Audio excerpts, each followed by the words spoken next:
বাঙালিদের স্বর্গরাজ্য দার্জিলিং, আর এই দার্জিলিংয়ের এক টুকরো সৌন্দর্য ধরে রেখেছে বাতাসি লুপ।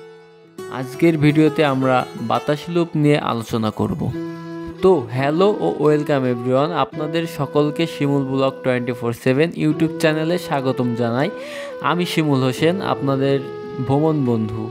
আজকে নিয়ে যাব বাতাসি লুপ, তো ভিডিওটি শেষ অবধি দেখতে থাকুন। বাতাসিয়া লুপ এমন একটি জায়গা যেখান থেকে কাঞ্চনজঙ্ঘার দৃশ্য খুব সুন্দরভাবে দেখা যায়। বাতাসি লুপে আমরা 50 টাকা এন্ট্রি ফি দিয়ে ভিতরে ঢুকে পড়লাম। 50 টাকা এন্ট্রি ফি দিয়ে ভিতরে ঢোকার পরে পুরো দৃশ্যটাই যেন চেঞ্জ হয়ে গেল। চারিদিকে সম্পূর্ণটাই গাছে ঘেরা এবং এখানে রয়েছে একটি শহীদ স্মৃতিসৌধ। আশেপাশে সম্পূর্ণটা ঘুরলে বুঝতে পারবেন এখানে চক্রাকারে টয় ট্রেনের একটি লাইন রয়েছে। যে টয় ট্রেনটি শিলিগুড়ি থেকে দার্জিলিং চলাচল করে, সেই টয় ট্রেনটি এখানে গোল চক্রাকারে একবার প্রদক্ষিণ করে। আপনি যদি রাজেশ খান্নার আরাধনা সিনেমাটি দেখে থাকেন তাহলে বুঝতে পারবেন দার্জিলিং এর সুন্দর। তবে তখনকার দার্জিলিং আর এখনকার দার্জিলিং এর মধ্যে বিস্তর ফারাক। তবে সেই সিনেমার এই যে বাতাসিয়া লুপের সৌন্দর্যটা দর্শকের মনে দাগ কেটে গেছে।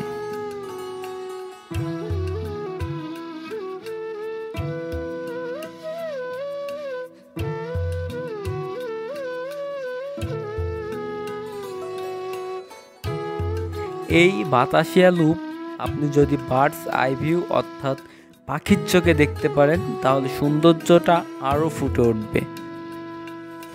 দার্জিলিংয়ে টাইগার হিল থেকে যেমন কাঞ্চনজঙ্ঘা দৃশ্য খুব সুন্দর উপভোগ করা যায়, তেমনি বাতাসিয়া লুপ থেকেও কাঞ্চনজঙ্ঘা দৃশ্য সরাসরি দেখা যায়। তবে এই দেখার জন্য বাইস্কোপেরও সিস্টেম আছে, যার মূল্য 50 টাকা।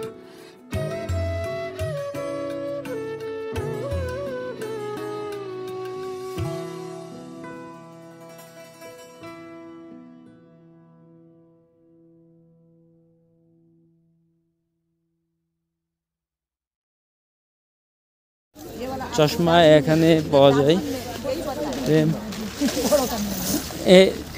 कितना क्या कौन सा वाला? वो 280, ये लोग 180, 280 180 और ज़्यादा नहीं, का भी 250 का भी है। थोड़ा कम होगा, लीजिए ना, बोनी है आपको 200 तक कर देंगे, उससे कम नहीं सकेंगे। बोनी में 200 तक कर देंगे। नहीं चाहिए।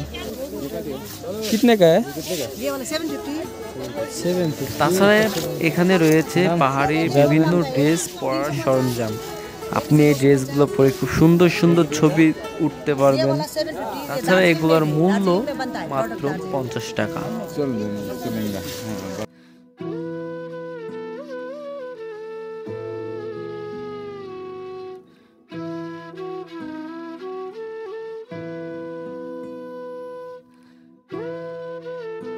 তাছাড়া আমাদের লাক ভালো না থাকার কারণে আমরা এই টয় ট্রেনটি এখানে চক্রাকারে ঘুরতে দেখতে পাইনি। তবে যদি এটি দেখতে পেতাম তবে মনটা আরও খুশি হতো, আরও ভালো লাগতো।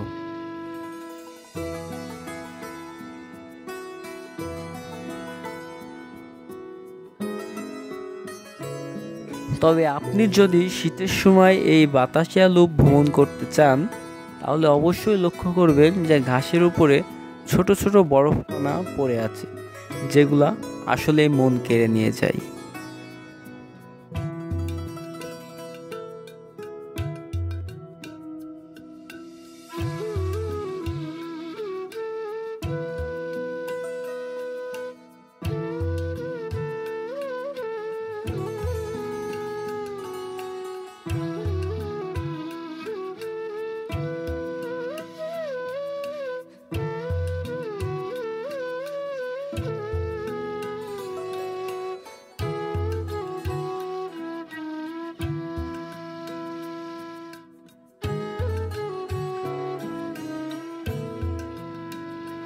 মোটামুটি 1 ঘন্টা সময় নিয়ে পুরো বাতাসিয়া লুপ সৌন্দর্য উপভোগ করলাম। অনেক সিনেমা আছে যেগুলা এই দার্জিলিং এবং বাতাসিয়া লুপ নিয়ে করা হয়েছে, যেগুলোয় দার্জিলিংয়ের সৌন্দর্য খুব সুন্দরভাবে ফুটে উঠেছে। তো আমার তো এই জায়গাটা অনেক ভালো লেগেছে। আপনাদের কেমন লেগেছে অবশ্যই কমেন্টে জানাবেন।